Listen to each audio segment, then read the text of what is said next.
Guys, it seems this year there will be a lot of disqualifications, or the disqualification is going to happen between the men, because I don't understand. Guys are fighting left, right, center. They too will not go drink water, drop cup.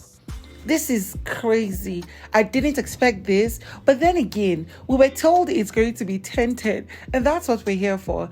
Anyways, guys, so welcome back to the channel. In this video, I'm going to be telling you about the fight between Koyin and Kaybobo, David and Goliath. We're going to tell you how a Missy got called illiterate by someone I thought was a bestie, and then so much more gist and gossip in this particular review of the Bbnaija Bbnaija season 10 2025 edition.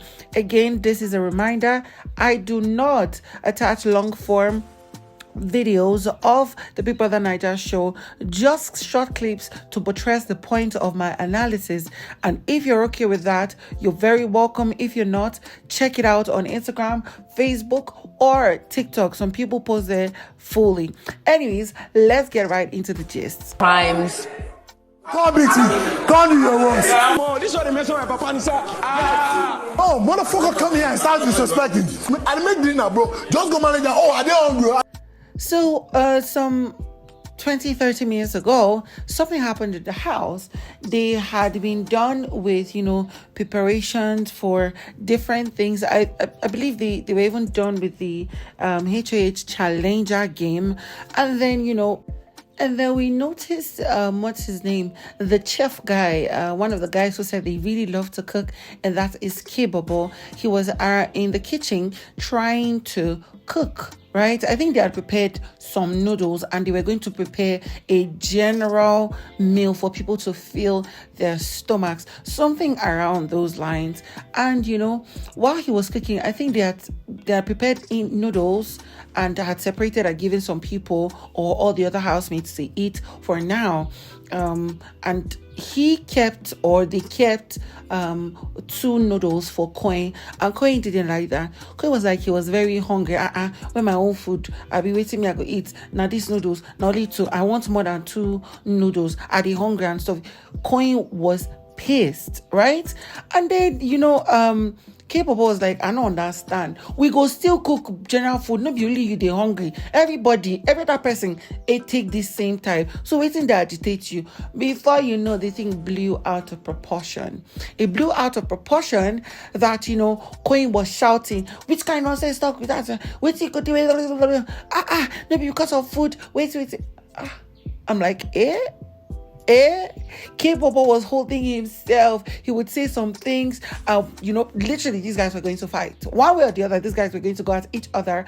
Before the housemates had come, held both of them at different ends. Kaybobo was still holding himself, standing around the part of the kitchen where he was still cutting or doing whatever he was doing as related to kitchen duties he was doing. Until, what's his name? Rooboy had to come calm him down. I was like, no worry, I beg, sorry about this thing. While Rooboy was calming him down, Koyin was still shouting, people were still holding him. And, Kaybobo was like, I don't understand. This boy could just come they disrespect me. And I started laughing. These 2 guys at the moment are playing based on the strategy that they're coming from. And I'm going to make sense of that. So we can remember that while entering the house, Kaybobo said one thing he doesn't like is disrespect.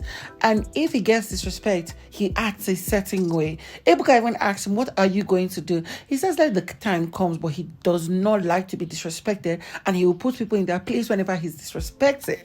And this was one time that, if not because of some form of self-control and the fact that some housemates are holding him, he would have gone at, Koyin heavy, hot, and hard. And Koyin was not letting back because he felt that because of his age, people will disrespect him and want to belittle him, and people might not like him or will not probably farms with him.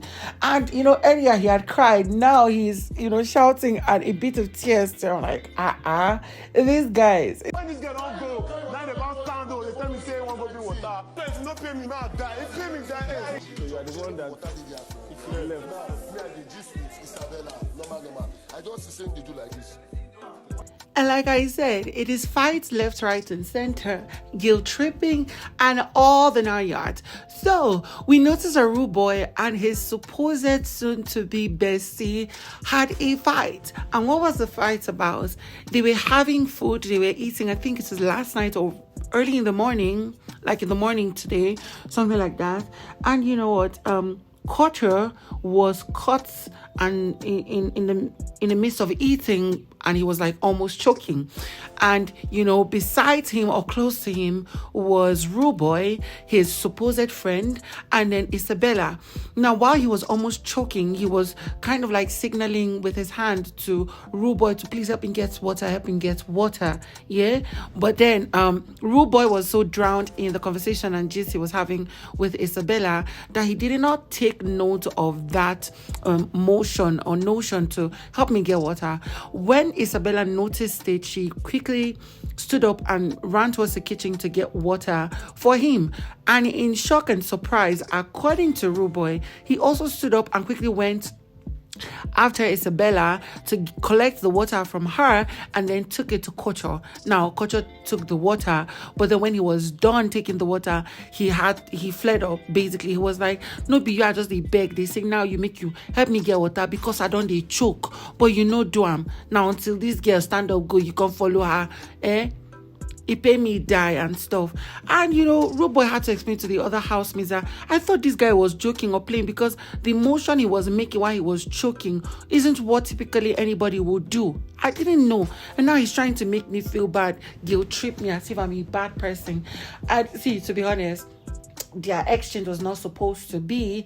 But then again, generally, I think this just points out the fact that whenever someone is acting a certain way, even if you felt that this is the way the person typically would act, especially when it comes to, playfulness, look at that person twice to be sure they're joking or not, because it could be something else, and something else could lead to tragedy in a matter of minutes or even seconds.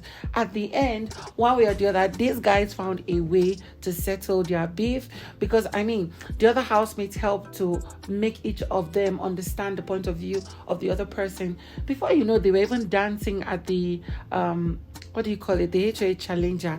They're still friends. They're still bonding. And it's giving me so much joy to see. But then again, let me be honest. I don't know how it's going to end with the David and Goliath matter. And that is Kaybobo and Koyin. At this point, a lot of fans will stand behind their faves and, do the most that they're supposed to do. However it goes, I would love to see the end goal of it all.